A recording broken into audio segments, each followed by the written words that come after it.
Oke, perkenalkan, saya itu Selamat Adiwibowo dari kelompok 4. Dan perkenalkan, nama saya Abdul Mukid Taufik. Saya juga dari kelompok 4, rekan timnya Adiwibowo. Dan sekarang kami akan menyajikan sebuah cerita yang menarik tentang dinasti Abbasiyah. Untuk keseruannya silakan nonton. Terima kasih.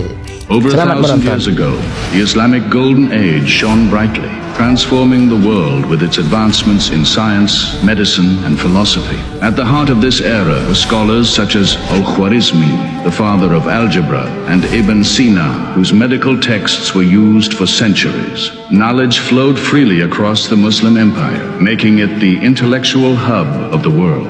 But like all great empires, decline came. Political fragmentation, invasions, and internal strife weakened the unity that once fueled this era of innovation. The fall of Baghdad in 1258 marked the end of this brilliant age, yet its legacy still echoes in modern science and knowledge. Though the age faded, its light still guides us today.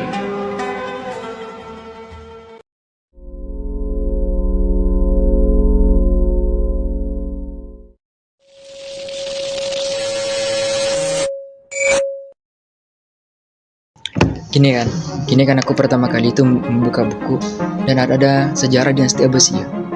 Itu langsung membuka ketertarikan di otakku. So, saya mau menanyakan sesuatu tentang dinasti Abbasiyah karena kamu sudah berpengalaman membaca bukunya. Saya mau mengetahui latar belakang berdirinya dinasti Abbasiyah. Itu gimana? Latar berdirinya dinasti Abbasiyah itu dalam kekhalifahan Islam yang berkuasa dari tahun 750 hingga 1258 Masehi. Selama itu. Selama itu menggantikan dinasti Umayyah dan berpusat di Baghdad. Baghdad. Baghdad. Oh iya, terus. Dinasti ini memiliki masa kejayaan ilmu, pengetahuan, dan kebudayaan. Dengan Baghdad sebagai pusat peradaban, kemunduran Abbasiyah disebabkan oleh berbagai faktor. Contohnya. Seperti pemberontakan internal dan serangan dari Mongol yang mengakhiri kekuasaannya pada tahun 1258. Oke. Jadi begitu dahsyatnya mereka. Iya, dahsyatnya. Berabad-abad mereka berjuang, tapi karena pemberontakan dan penyerangan mereka gugur. Tapi ada sesuatu yang lebih unik lagi nih, tentang masa kejayaan dinasti Abbasiyah, apalagi di sisi perekonomiannya. Itu satu hal yang menarik ketika kita bahas.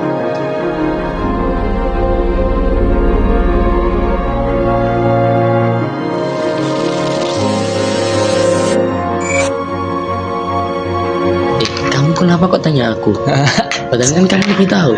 Enggak, itu kan biar apa ya, biar pengetahuan itu lebih luas gitu. Nah, aku sekarang mau tanya, Iya. masa kejayaan dinasti Abbasiyah.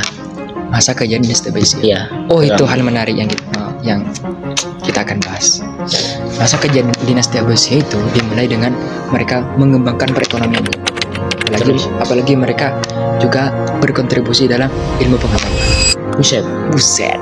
Gitu kan? Begitu menarik kan? Iya. Tapi yang menjadi permasalahan, kenapa umat Islam tidak mengikuti jejak mereka? Karena ya gak tahu.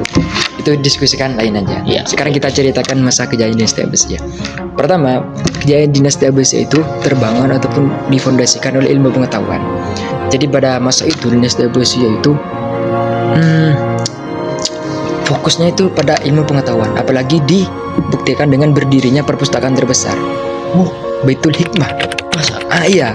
Itu kan Baitul Hikmah merupakan bekas sejarah dari dinasti Abbasiyah. Oh iya. Ya, yang terbesar itu sampai dari terbesarnya ketika mau dihancurkan, mereka perpustakaan tersebut menghitamkan seluruh lautan, saking besarnya, gitu kan?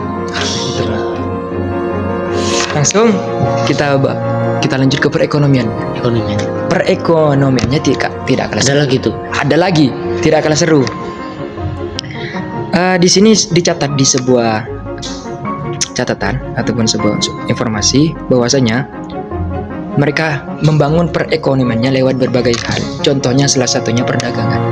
Mereka mereka meluaskan perdagangannya sampai mereka itu bekerja sama dengan siapa ya? Dengan negara. Berarti lewat perdagangan itu bisa bekerja sama. Bisa bekerja sama. Sampai-sampai mereka itu mengatur perekonomiannya sebegitu sedemikian rupa. Contohnya mereka di sini disebutkan mereka membangun jaringan perdagangan yang luas melalui beberapa jalur. Contohnya menghubungkan antara darat dan laut, menghubungkan Eropa, Asia dan Afrika. Gila tuh, gimana itu, bayangkan menghubungkan Eropa, Asia, Afrika. Duh, gimana itu? Kok bisa ya? Yang itu Gila ya. saking umat Islam itu berpikiran seperti itu, begitu dahsyatnya umat Islam sekarang. Yang kedua itu masalah industri. Di sini disebutkan bahwasanya industri itu sangat berkembang pesat di situ. Dari berbagai sektor. Contohnya produksi kain linen. Itu kain yang lupa. Tapi itu kain linen adalah di masa itu kain yang fantastis lah bagi mereka. Dan sutra dan dari suriah dan kertas. Mereka mengembangkan itu di segi industri. Tapi di segi pertanian mereka juga tidak kalah saing. Masa gitu? Iya. Di segi pertanian, industri ke pertanian. dari industri ke pertanian mereka bangun semua, mereka kendalikan semua. Begitu hebatnya mereka kan. Hebat banget ya. Hebat banget. Wilayah yang luas tapi menyediakan operasional yang kuat juga. Bayangkan mereka wilayahnya itu lebih luas daripada Indonesia. Indonesia sekarang bukan hancur sih, tapi ya agak poranda. Porak-poranda, Gak jelas. ya bukan gak jelas, Kayak Konoha gitu kan. Iya, betul. Itu seluas sekecil itu sudah campur aduk pemerintahnya. Apalagi di Abbasiyah yang begitu besar melantap selebar Asia. Dan dari sistem keuangannya tidak kalah kuat, tidak kalah saing. Di mana mereka itu memperkenalkan inovasi terbaru pada bahasa mereka. Contohnya kayak apa itu? Kayak perbankan Islam. Kayak syariah contohnya. Iya, di sini Kak. Sekarang itu dicontohkan dengan perbankan syariah itu. Kalau dulu itu namanya al-wakalah ataupun al-wakalah. Baru tahu aku ini. Baru tahu aja? Iya. Yes. Wah, info menarik nih. Lanjut ya.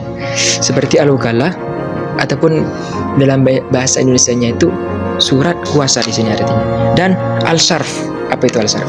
Enggak tahu. Apa itu? Kasihkan. Pertukaran mata uang. Jadi mereka itu mensistemasi keuangannya dengan dua cara tersebut. Ya. Tapi ada yang lain. Tapi yang menonjol ini. Nah, gitu. Itu dari segi perekonomiannya. Gila. Kan? Gila. Sekarang aku mau nanya ke kamu.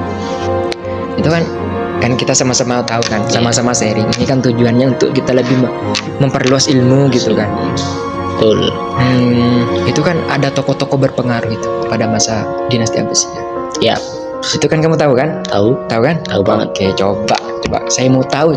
Salah satunya selain Ibnu Sina, Al-Khawarizmi itu kan sudah familiar. Iya. Tapi ada yang tidak familiar. Betul. Apalagi dalam bidang perekonomian tadi. Masuk. Ayo kita bahas. Oke.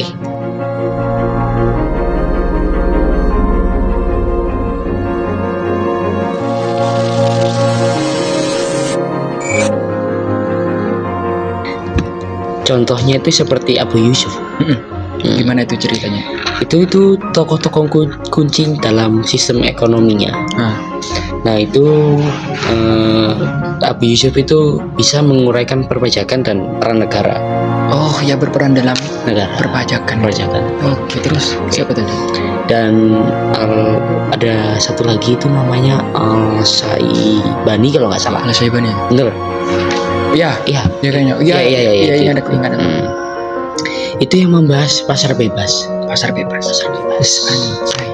Keren banget tuh. keren cuy. Ya, Itu serta para khalifahnya itu yang berperan dalam pembangunan seperti Al-Mansur. Al-Mansur itu yang mendirikan di Baghdad. Dan Al-Ma'mun yang mendukung perdagangan dan institusi seperti Bahlul Hikmah dan memajukan ekonomi. Itu para tokoh yang berkontribusi dalam berbagai bidang. berbagai bidang, apalagi di perekonomian gitu ya. Itu perekonomian. Oke, mantap. Ya. Sebanyak itu ya tuh yang Sebanyak itu. berpengaruh. Betul. Oke. Abu Yusuf itu dikenal karena karyanya Kerennya seperti dalam perpajakan, menekan keadilan fiskal, dan peran negara dalam kesejahteraan rakyat.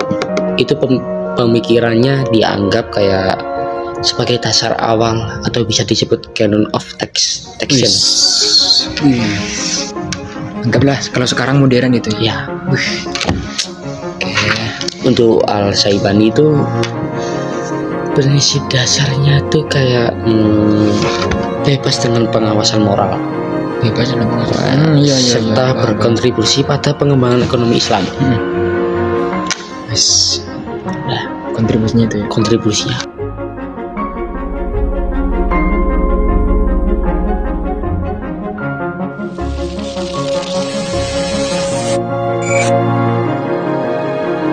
Nah, sekarang aku tanya ke kamu nih, Apa? kok bisa runtuh? Kok bisa runtuh ya? Iya, Padahal jaya-jaya gitu ya. jaya-jaya gitu kok bisa tiba-tiba runtuh? Apalagi 5 abad ya. Abad. Itu hal yang menarik untuk diceritakan. Ya, Jadi gini, awalnya itu kan runtuh karena mereka dihadapi dari 3 faktor ini. Yang pertama internal, yang kedua eksternal, yang ketiga dari aspek kekuasaan. Nah gitu. Jadi yang internal itu kan dari dalam keluarganya sendiri, ataupun pemberontakan dari dalam. Ada yang tidak setuju dengan pemerintahannya pada saat itu. Oh, gitu ya. Iya, ada yang tidak setuju. Sampai-sampai mereka itu memberontak. Ada yang dengan samar, ada yang dengan jelas. Tapi di sisi lain dari pemberontakan internal, ada juga yang dari eksternal. Yang semakin lonjakan keruntuhan itu semakin jelas dari eksternal. Contohnya seperti serangan bangsa Mongol. Iya, yang aku ceritain tadi. Iya, serangan bangsa Mongol itu mengakibatkan mereka semakin goyah. Dan pada tahun 1200 berapa ini? 258 Masehi, mereka runtuh. Oh gitu. Gitu. Dari 2 faktor tadi itu. Eksternal dan internal. Aspek kekuasaannya itu masalah keruntuhannya gitu. Paham ya? Paham. Jadi gitu. Ya gimana ya? Padahal itu sudah 5 abad dan jaya. Jaya banget. Jaya banget. Padahal kekuasaannya, berkontribusinya itu hebat banget. Hebat banget, apalagi dalam masa sekarang. Iya. Pemikir juga hebat. Hebat ya? Hebat. Kok bisa runtuh? Kok bisa runtuh ya? Tapi kan di balik itu ada pelajaran yang bisa kita ambil ya. Yang pertama itu dari insentifnya mereka pada ilmu pengetahuan dan sistemasi perekonomian. Ya, Jadi kalau dipraktikkan sekarang ya sangat bisa. bisa Dan banget. Itu hikmah dari positifnya. Kalau dari negatifnya kan ya pemberontakan tadi. Kita kalau anggaplah kamu punya kekuasaan gitu, yang harus diperhatikan bukan hanya serangan dari luar, tapi dari dalam juga harus diperhatikan. Gitu. Ya cukupkan sampai di sini aja ya. Ya. Kita lanjutkan Lain waktu. ya gitu. Jadi ya itu aja.